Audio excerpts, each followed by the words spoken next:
मैंने आपको बताया था उत्सर्जन का मतलब क्या होता है कि जब सजीवों में जैविक क्रिया होती है तो सजीवों में जैविक क्रिया के फलस्वरूप हमारे शरीर में कुछ अनुपयोगी और अपशिष्ट पदार्थ बनते हैं।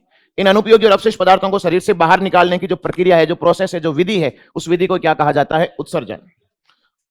तो उत्सर्जन का मतलब क्या होता है कि हमारे शरीर में से अपशिष्ट पदार्थों को या अनुपयोगी पदार्थों को शरीर से बाहर निकालने की जो विधि होती है, इन अपशिष्ट पदार्थों या अनुपयोगी पदार्थों को शरीर से बाहर निकालना ही क्या कहलाता है? उत्सर्जन कहलाता है।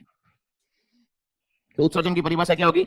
हमारे शरीर में बनने वाले अपशिष्ट पदार्थों या अनुपयोगी पदार्थों को शरीर से क्या निकालना? बाहर निकालना।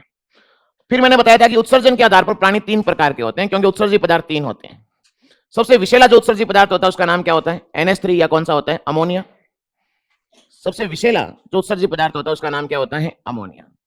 उससे कम विषैला जो उत्सर्जी पदार्थ होता है वो कौन सा होता है? यूरिया। और सबसे कम विषैला जो उत्सर्जी पदार्थ होता है उसका नाम क्या होता है? यूरिक अम्ल। तो जो विषैलेपन के आधार पर या टॉक्सिसिटी के आधार पर इनका क्रम देखा जाए तो सबसे विषैला कौन सा होगा? अमोनिया। उससे कम विषैला यूरिया, और सबसे कम विषैला कौन सा होता है? यूरिक अम्ल। अब वह प्राणी जो अमोनिया का उत्सर्जन करते हैं उनको क्या कहते हैं? अमोनोटेलिक। क्या कहते हैं बेटा? अमोनोटेलिक। और वह प्राणी जो यूरिया का उत्सर्जन करते हैं उनको क्या कहते हैं? यूरियोटेलिक। और वह प्राणी जो यूरिक अम्ल का उत्सर्जन करते हैं उनको क्या कहते हैं? यूरिकोटेलिक। तो इनमें सबसे ज्यादा विषैला कौन सा होता है? अमोनिया। इसलिए अमोनिया को लंबे समय तक शरीर में रखा नहीं जा सकता।